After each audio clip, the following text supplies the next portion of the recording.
सादर नमन करते हुए, आदरणीय मुख्यमंत्री जी को नमन करते हुए एवं समस्त निर्णायक मंडल को नमन करते हुए मैं कनक चौहान उत्तर प्रदेश की ऐतिहासिक नगरी आगरा से आपके समक्ष आज के विषय संविधान दिवस के 11 संकल्पों पर अपने विचार साझा करने जा रही हूँ। महोदय, वर्तमान में परम आवश्यक है कि यदि हम अपने पावन संविधान की बात कर ही रहे हैं तो एक क्षण रुकें और सोचें कि क्या होता यदि संविधान न होता।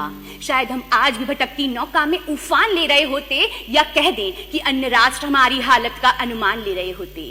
लेकिन यह हमारे पूर्वजों की देन है कि आज हमारे भारत संप्रभुता और समाजवाद का एक राष्ट्र है। ये हमारा संविधान ही है जो हम भारतीयों को लोकतंत्र समाजवाद का हिस्सा बनाता है। महोदय, संप्रभुता, समाजवाद और वसुधैव कुटुंबकम का नारा आगे बढ़ाते हुए हम इस भारत को संवैधानिक मूल्यों को अपनाकर इतना आगे बढ़ा सकते हैं कि हर दिल, हर कर्म, हर गली में अब्दुल कलाम से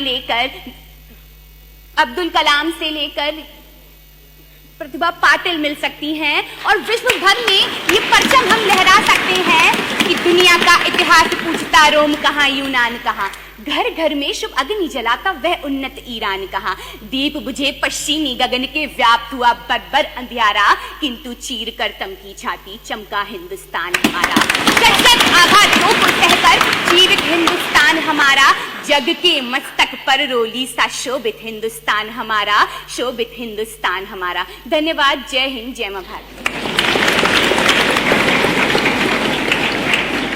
आगरा की कनक चौहान के पश्चात आगरा की ही सोना गहर।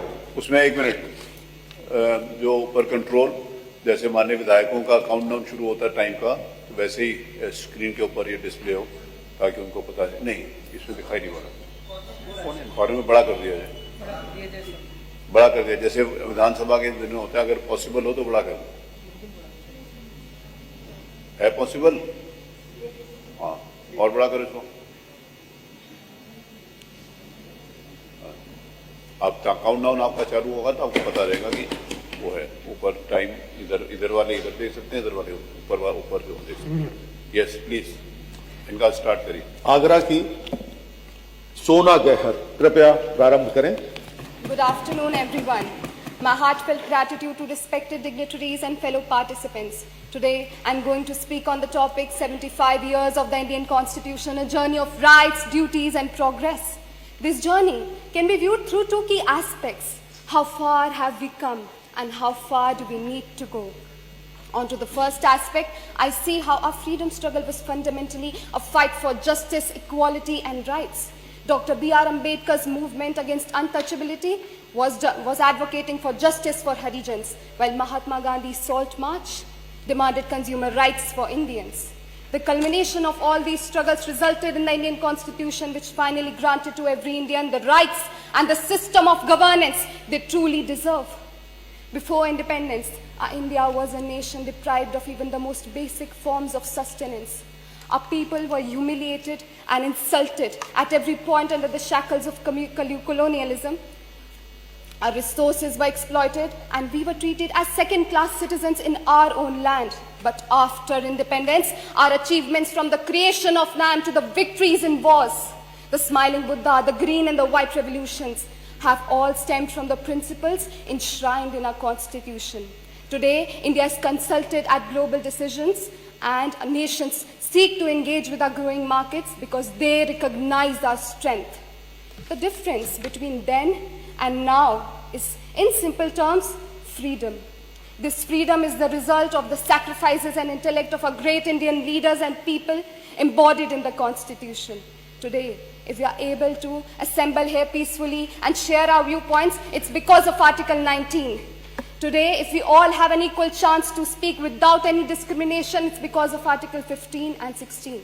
But my question is this enough? This question brings me to the second aspect of our Constitution's journey.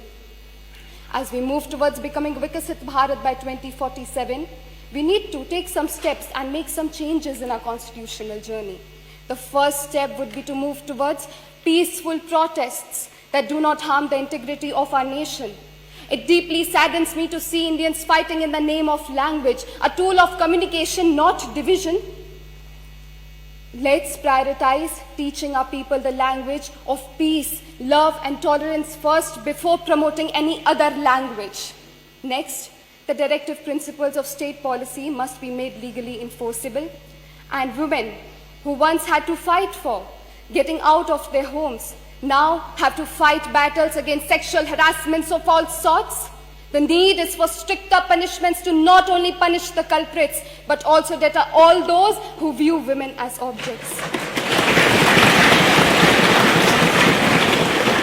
Lastly, ironically, now when we have the right to preserve our own culture, our Indian youth are readily embracing K-pop and hip-hop at the expense of our own cultural heritage. While it is fine to appreciate foreign culture, it becomes a matter of great concern and shame if we forget our own. I would like to conclude by saying that this constitution is a testament of our nation's resilience and determination, and as responsible citizens of India, it is our duty to uphold its values and contribute to building a just, inclusive and Vikasit Bharat. Jai Hind, Jai Ma Bharat.